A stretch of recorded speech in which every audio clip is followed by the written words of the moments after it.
اور اب کچھ خبریں تجارتی دنیا سے۔ آئندہ مالی سال کے بجٹ پر مشاورات کے لیے پاکستان اور بین الاقوامی مالیاتی فنڈ IMF کے دوران ورچوئل مذاکرات کا آغاز آج سے ہوگا، جو 16 مئی تک جاری رہے گا۔ ذرائع کے مطابق حکومت IMF کے نئے سال بجٹ کے مشاورات کرے گی۔ بجٹ 2025 سے 26 کے اہداف کا باہمی مشاورت سے تعین کیا جائے گا، جبکہ حکومت IMF پروگرام کے تحت اقتصادی اصلاحات جاری رکھے گی۔ ذرائع کا کہنا ہے کہ پاک بھارت کشیدگی نے IMF ٹیم کی پاکستان آمد کو متاثر کیا۔ IMF وفد کا آئندہ ہفتے پاکستان دورے کا امکان ہے۔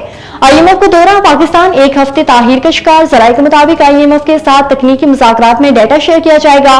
پالیسی سطح کے مذاکرات میں بجٹ اہداف کو حتمی شکل دی جائے گی۔ Oil and gas regulatory authority نے LNG کی نئی قیمتوں کا اعلان کر دیا۔ اوگرا نے مئی کے لیے LNG کی نئی قیمتوں کا نوٹیفکیشن جاری کیا، جس کے مطابق سوئی نادرن کے لیے LNG کی قیمت میں $1.68 فی MMBTU کمی کی گئی، جس کے بعد سوئی نادرن کے لیے LNG کی نئی قیمت $11.69 فی MMBTU کی گئی ہے۔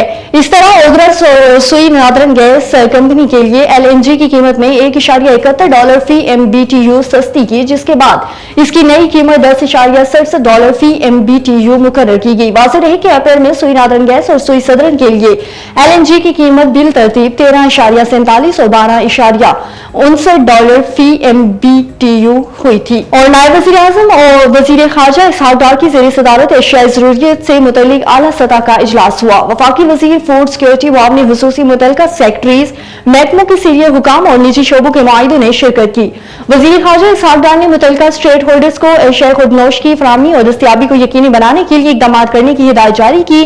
اسحاق ڈار نے صارفین کی حفاظت اور پائیدار اقتصادی ترقی کے لیے مارکیٹ کی فراہمی اور استحکام کو یقینی بنانے کے حکومت کے عزم پر زور دیا۔